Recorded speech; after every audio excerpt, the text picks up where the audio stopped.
Hi, my name is David Fleming from Disciples Ignited, and we're studying how the Lord brought the Israelites bread from heaven as they traveled throughout the wilderness, going from Egypt to the Promised Land.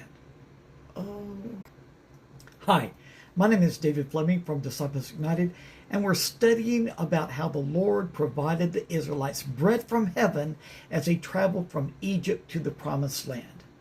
But why did he lead them into the wilderness knowing that they were going to run out of food just to provide them manna miraculously from heaven? Well, there was a purpose in all of this. Listen to this. Deuteronomy chapter 8, verse 16.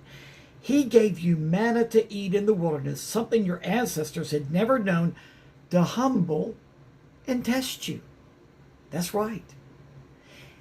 The Lord led them into the wilderness, and they hit an obstacle, a hardship. They didn't know what to do. They were running out of food. They didn't have anything to eat. Just so that the Lord can give them miraculously bread from heaven. But it was all a test.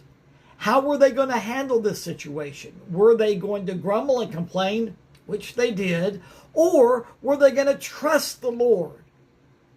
Well, this was a lesson that he was teaching them so that they, when they got to the Promised Land, they were going to be faithful and true and trusting the Lord, because that was not going to be the only time that they were going to have a hardship. Oh, no.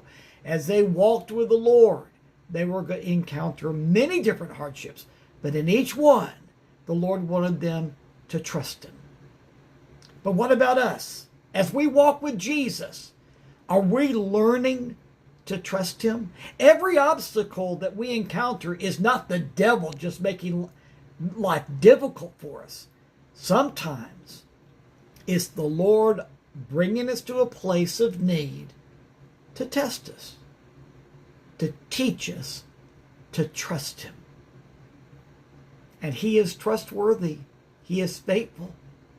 So let's learn as we walk with Jesus to walk with him by faith and to trust him every step of the way. Because the Lord who provided manna to the Israelites in the wilderness is always going to provide us with what we really need. We just have to keep following Jesus by faith, trusting in his faithfulness. But there's more to learn, so join me tomorrow and we'll learn some more lessons about the bread that God sent from heaven. See you tomorrow.